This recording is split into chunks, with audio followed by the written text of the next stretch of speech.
Struggling waitress Elena Carter never expected to collide literally with billionaire Damon Lancaster. But one accident, a shattered bicycle, and a debt she can't afford lead to an unexpected job offer.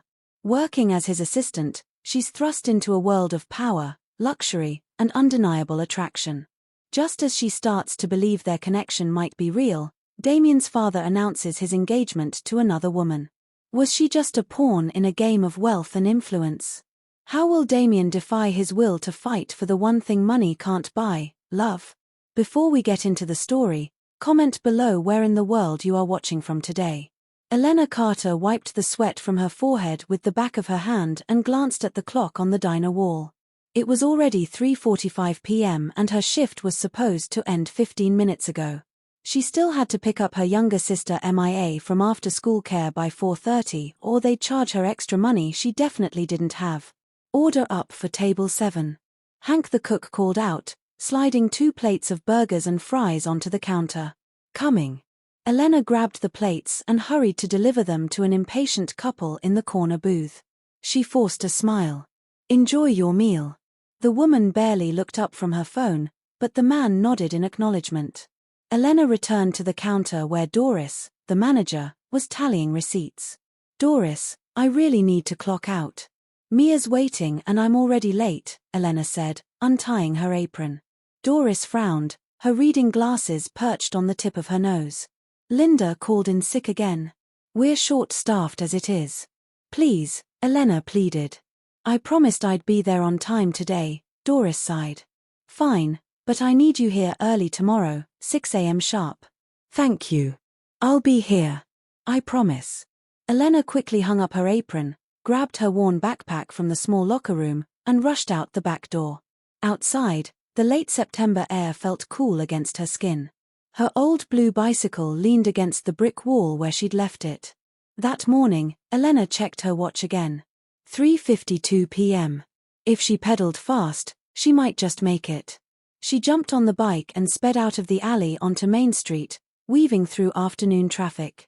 Her mind raced with the evening schedule: pick up MIA, make dinner, help with homework, then head to her night job cleaning offices downtown.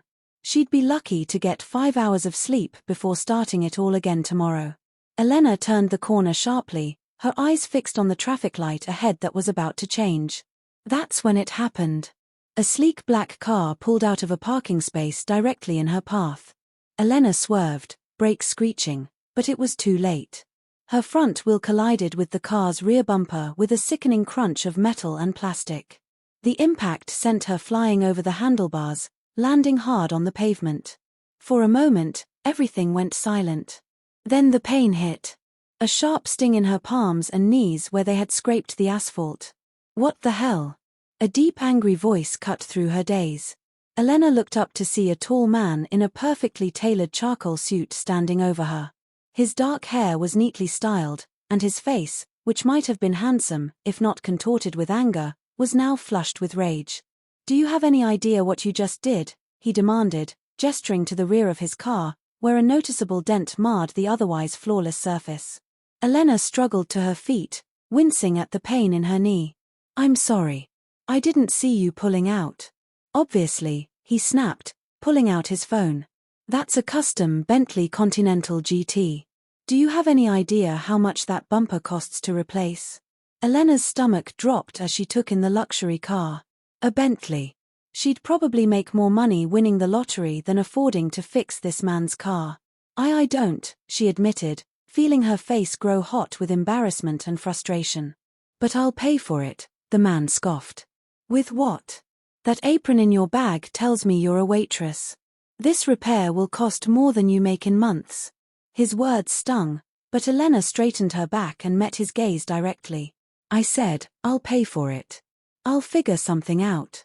Something flickered in the man's eyes, surprised perhaps, at her direct response. He studied her for a moment, taking in her simple white t-shirt, jeans with a small tear at the knee from before the accident, and the determined set of her jaw. What's your name? He asked, his tone slightly less harsh. Elena Carter, he nodded once. Damien Lancaster. I assume you have insurance. Elena felt her cheeks burn. For the bike? No. Personal liability? Yes, but there's a high deductible. Damien ran a hand through his hair, clearly exasperated. Perfect. A small crowd had gathered around them, and Elena noticed people taking videos with their phones. Just what she needed to become the next viral sensation. Broke waitress destroys rich man's car. Look, I need to go, she said urgently, checking her watch again. 4:10 p.m. My sister, you're not going anywhere until we settle this, Damien interrupted, gesturing to his car. You can't just crash into someone and walk away. I'm not walking away, Elena said firmly. I'm taking responsibility here. She pulled out her wallet and retrieved her ID and a crumpled business card. My driver's license and contact information. You can get an estimate for the repairs and contact me. I'll pay you back, even if it takes time. Damien looked momentarily stunned by her straightforwardness. He took the card, glancing at the information. You work 2 jobs. Yes, and I'm about to be late for picking up my sister from school, which will cost me extra money I don't have, Elena explained, trying to keep the desperation from her voice. Damien hesitated, then stepped back. Fine, go. But I will be contacting you about this. I know you will.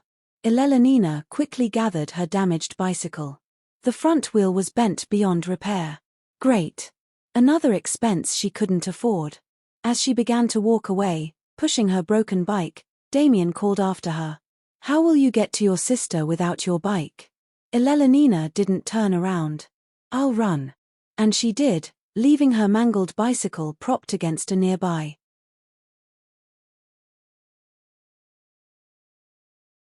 lamppost.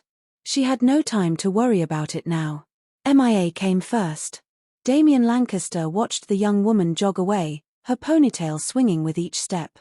He couldn't remember the last time someone had stood up to him so directly. Certainly not someone who had just caused thousands of dollars in damage to his car. Most people either cowered in fear or tried to charm their way out of trouble when confronted with his wealth and authority. Elena Carter had done neither.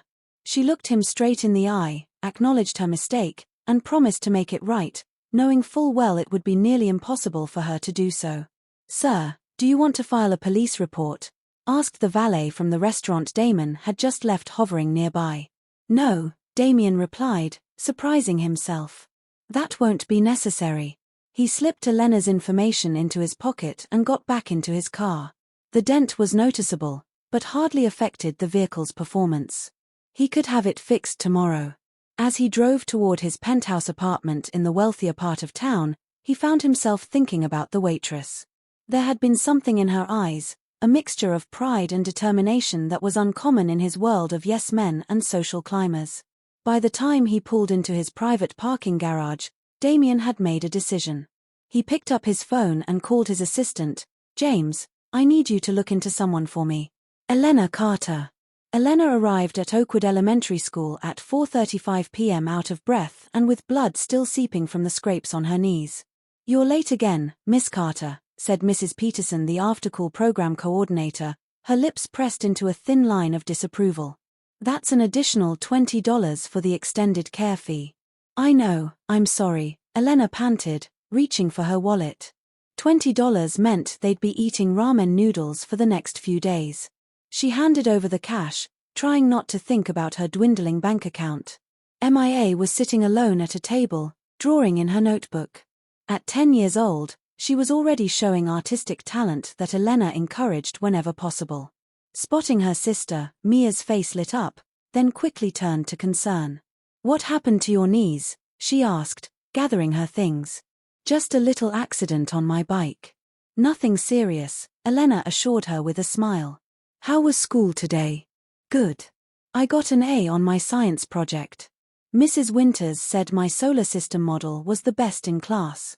That's amazing, MIA. Elena gave her a hug, genuinely proud. Let's celebrate. How about ice cream before dinner? Mia's eyes widened. Really? But isn't that breaking the rules? Elena laughed. Sometimes rules are meant to be broken. Just don't tell anyone. Okay. As they walked toward the bus stop, Elena pushed the thought of the damaged Bentley to the back of her mind. She'd deal with that problem tomorrow. Tonight was for celebrating Mia's achievement, even if it meant spending a few extra dollars they didn't have. The next morning came too quickly. Elena dragged herself out of bed at 4:30 a.m., her muscles aching from yesterday's fall. The small apartment was quiet as she moved around the kitchen, careful not to wake Mia, who wouldn't need to get up for another 2 hours. She made coffee and a simple breakfast of toast, checking her phone for messages. There were none from unknown numbers. Damon Lancaster hadn't contacted her yet. Elena left a note for Mia with instructions for getting ready for school, then headed out into the still dark morning. Without her bicycle, the walk to Joe's Diner took 25 minutes, eating into the precious little sleep she'd managed to get after returning from her cleaning job at midnight. By the time she arrived, Doris was already unlocking the front door. "You look terrible," Doris commented, eyeing Elena's tired face and the bandages on her knees. "Thanks," Elena replied dryly. "Had a bike accident yesterday. Lost my transportation." Doris's expression softened slightly. "Sorry to hear that. You still planning to work both jobs?" "Don't have much choice," Elena said, tying on her apron. "Bills don't pay themselves." The morning rush kept Elena busy, serving coffee and breakfast to factory workers and early-rising office employees. By 10 a.m., the crowd had thinned, and she was refilling salt shakers when the bell above the door chimed. Elena looked up and froze. Damien Lancaster stood in the entrance looking even more imposing in daylight. Today he wore a navy suit that probably cost more than her rent. His eyes scanned the diner until they landed on her. For a brief moment, Elena considered hiding in the kitchen, but her pride wouldn't allow it. She straightened her shoulders and approached him. "Mr. Lancaster, I didn't expect to see you here." Hint of a smile played at the corner of his mouth. "Miss Carter, I thought we should discuss the matter of my car in person." Doris appeared beside Elelenina, her eyes darting between her waitress and the obviously wealthy man. "Is there a problem?" "No," Elena answered quickly. "This gentleman and I have some personal business to discuss. Can I take my break now?" Doris nodded, clearly curious, but unwilling to pry in front of a potential big tipper. Elena led Damon to a booth in the corner away from the few remaining customers. "Would you like some coffee?" she offered. "Black, please," he replied, unbuttoning his suit jacket as he sat down. Elena returned with 2 cups of coffee and slid into the seat across from him. "So, how much is this going to cost me?" Damon took a sip of his coffee before answering. "I had my mechanic look at it this morning. The estimate for repairs is $8,400. Elena felt the blood drain from her face. That was more than 3 months of her combined salary from both jobs. "I see," she managed to say, her voice steady despite the panic rising in her chest. However, Damien continued, studying her reaction. "I've been thinking about our arrangement." "What arrangement?" "I hit your car. I pay for the damages." "That's not an arrangement. That's responsibility." "Admirable," he commented. "But practically impossible given your financial situation." Elena stiffened. "You don't know anything about my financial situation." "I know enough," Damon replied calmly. "Single guardian to your younger sister, 2 jobs, living in an apartment on Westview Street, barely making ends meet." Elena's eyes narrowed. "You investigated me. What gives you the